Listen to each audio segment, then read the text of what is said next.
Here is the question, and here you see four options. We have to choose the right one. So let us see. First, from A, you see f is a differentiable function on AB, and let us see option A. In option A, you see f dash first derivative is greater than 0 for all values of x which lies between A and B. This means that the graph will be like this. First derivative is positive, means tangent is positive.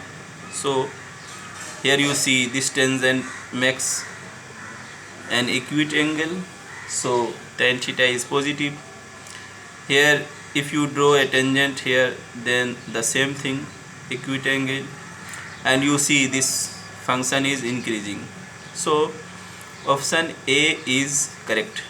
Now B is false, because in B you see f is increasing in AB, and implies that f dash first derivative must be positive.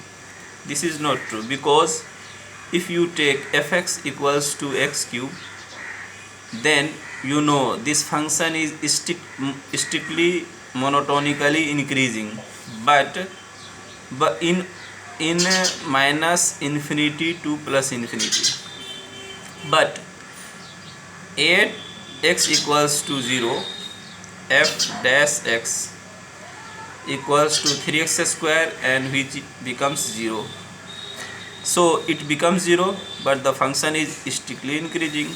So here you have, this says that this should be positive, so B is wrong. Now see, here it says that for some value which lies between A and B, and suppose this is x naught, and for this value first derivative is positive. This ensures that there is an interval, this interval, in which the function is increasing. You see the function is increasing. Let us see to C, option C. Since you see that function is differentiable, you see here differentiable, so its right hand derivative should exist, that is LT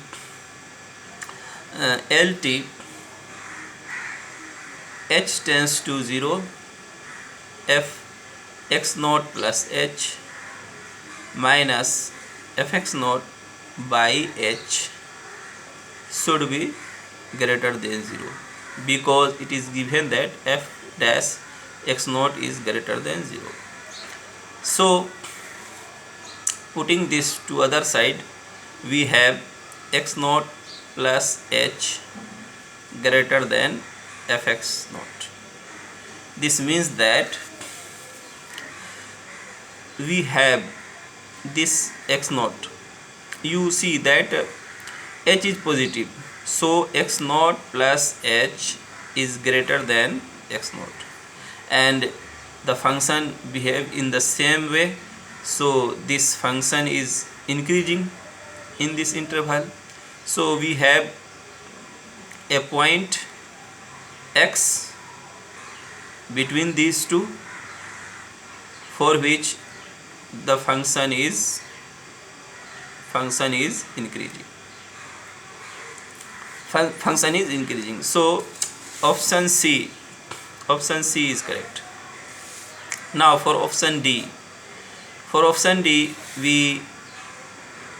we find the left hand derivative,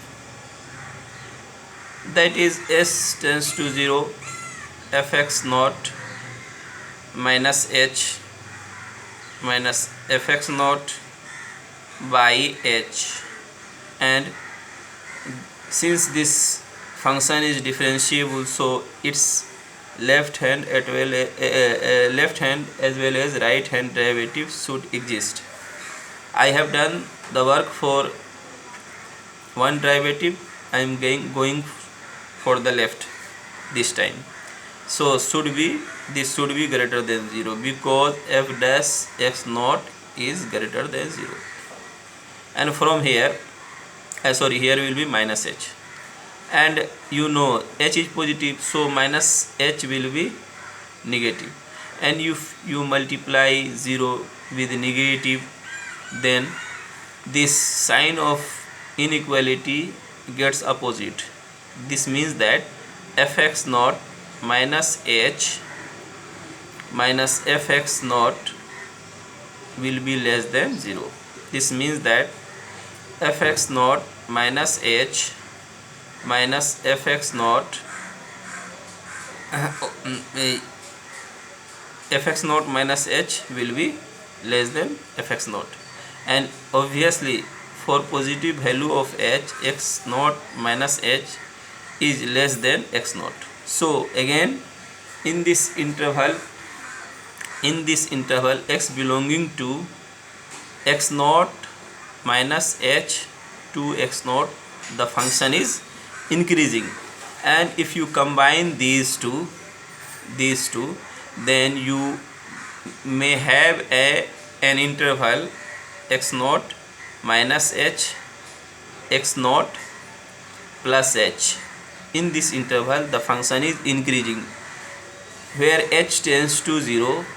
H tends to 0 means this x naught minus h, x naught plus h is very close to x naught, and you see that in this interval the function is increasing. This means that in the neighborhood of x naught, the function is increasing. So our option D is also correct. So we have three correct options. These are A, C and D.